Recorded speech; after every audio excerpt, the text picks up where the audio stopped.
Here he is. His head will be on here. This is a unique opportunity for the experienced Tom de Raasch. He's been around the block. He knows the score. But he will know, having raced around the world, that he is up against one of the greatest sprinters in history.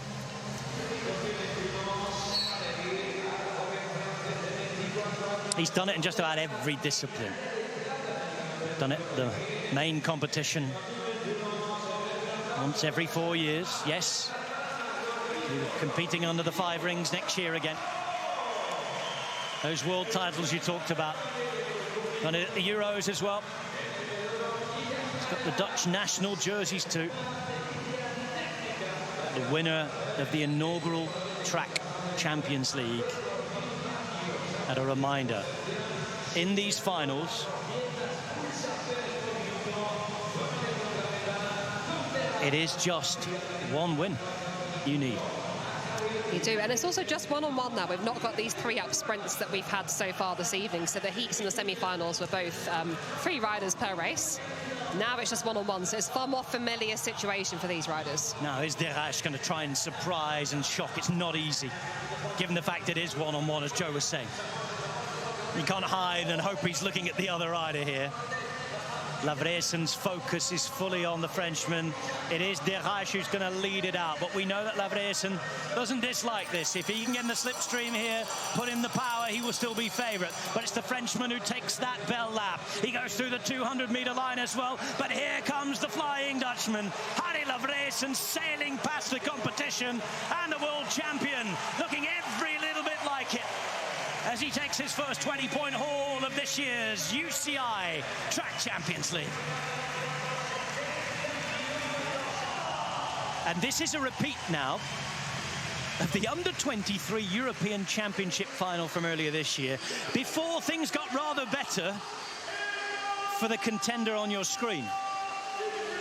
She was beaten in the Under-23 Euros, but she turned up in the seniors, and Emma Finucane won the world title. She's got the rainbow bands. She's the best in the world. Now she wants revenge over Alessa Catriona Probster, who beat her to that European title in the youth category. So sprinters of the present, sprinters of the future, facing up against each other at the UCI Track Champions League. Great Britain, Germany. Finucane, Probster. 3 laps, rider against rider, and a chance to take the lead in the league.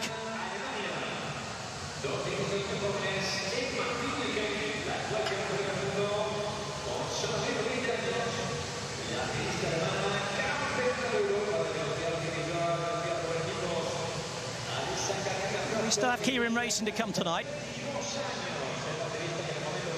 But the world champion in this discipline, it'll be desperate to make her mark here. Well, she certainly will, and it's gone so well so far, and it's such a change from where she was at this time last year. She's had such a stellar season, really rapid rise to the top.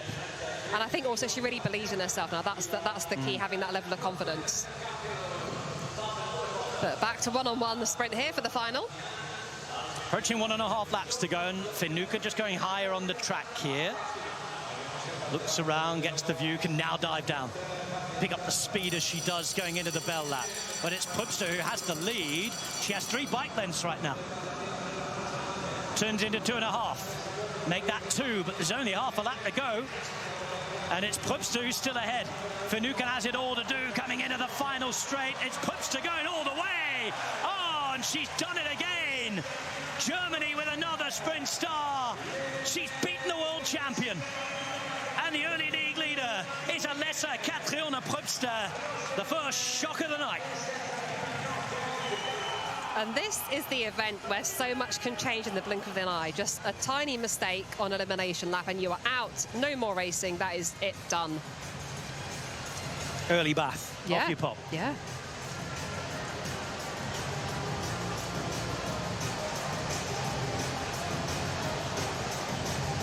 Now, if you're finishing that early, you've even time to make restaurant reservations. You don't want to be doing that. They had their night off last night. Come on. We're all ready to go.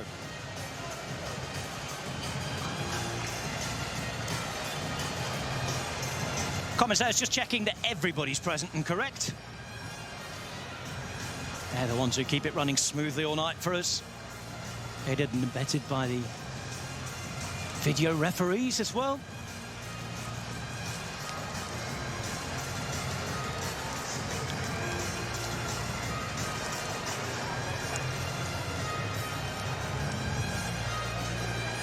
Tough job out here to keep your eye on everything.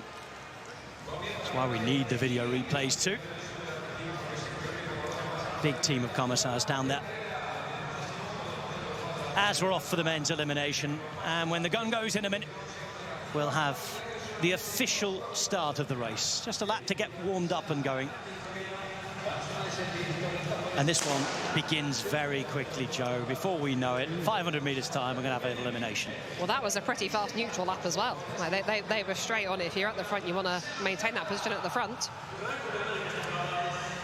So the bell ringer's going to get a repetitive strain injury here, because every 2 laps it rings. Already then, we're half a lap away from our first elimination. A couple of riders at the back, but it's not always those last riders who are in danger.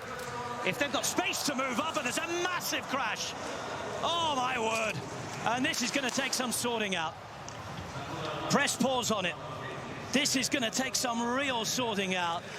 And what a disastrous way to begin things in the elimination in the UCI Track Champions League. What on earth happened there? More than half of the bunch are down. Every rider bar 7, Joe, are on the ground here, and this is not a good sight. This is how it happened. Riders trying to move up, but it's right in the middle there. Touch your wheels, and it takes them down like dominoes. That's not a good look. There's Sebas Mora. He's had a little bit of help setting his bike up from his Madison partner, Albert Torres, who, by the way, lives about 3 kilometers away from where we are now. He's a resident of this island, albeit coming from the neighboring island of Menorca. But thankfully, we can get the men's elimination underway again. I have to report, however, that we're getting news, Joe, that we're going to be racing without Theo Reinhardt, who's one of the Madison superstars of the world, and Quentin Lafargue. We haven't been given a reason as to why they're not racing yet, but we did see a few riders checking out their injuries. There's also those mechanical problems that might have caused things, but there's going to be no points here for Reinhardt and Lafargue. There's the whistle. They'll certainly deserve their relaxing hour or so when they get back to the hotel tonight and take a deep breath. It's been a very, very difficult night in charge of everything here, but we're good to go. Looks as though is everybody together. Will we need another lap? One more lap yet. Not everybody's together yet. You cannot start the race, Joe, without there being a complete peloton. That's the rule. Yes, this is officially a neutral lap. As you can see, they're racing very fast, so there's no rule about how slow or fast you have to go on the neutral lap, but you do have to have the entire bunch together. So just seeing, I think that's Gavin Hoover trying to get back on, and there we go. Gun is fired. Hold on to your hats. Half a lap to go. Riders moving up on the outside. If you've got the speed and the room, you can do that. Keep your eyes on those boxed in at the bottom, and I think it might well be. Now, is that Hoover, or is that 66 down the bottom there? It is Hoover who goes first. So Gavin Hoover paying for that early effort. Tobias Hansen is the rider in the red at the back there, but keep your eye at the bottom of the track, because there's nowhere to move up, even if you've got the pace now. And I think there might have been an issue there, maybe for Stewart. Ah, yes. It is Mark Stewart, despite looking all right, who's gone. Held on for a few laps. He can pick up points, but that's a blow to Mark Stewart. Problems for Hashimoto at the back. He still had a very good night. Now, can he make one more sprint to get there? He can't. Hashimoto took 20 points early on. He's still going to be right up there tonight. 5th place. 4 riders to remain. And the crowd get excited because Mora, the only Spanish rider in the whole league this year, is still there at the back. Bell rings and the crowd roaring him to move up. But he knows what he has to do. Question is, how are the legs? Here he goes. Trying to get around the rider into turn 3. It's not looking easy, this. He's going to have to make a big effort around the side. Mora's trying. Mora, though, is eliminated, 4th place. And then there were 3. Applause for Mora, an attack off the front. This is where the race starts to change now, Joe. It does. So we've got 2 scratch race world champions in here. The former from last year, the reigning one, Will Tidball, as well.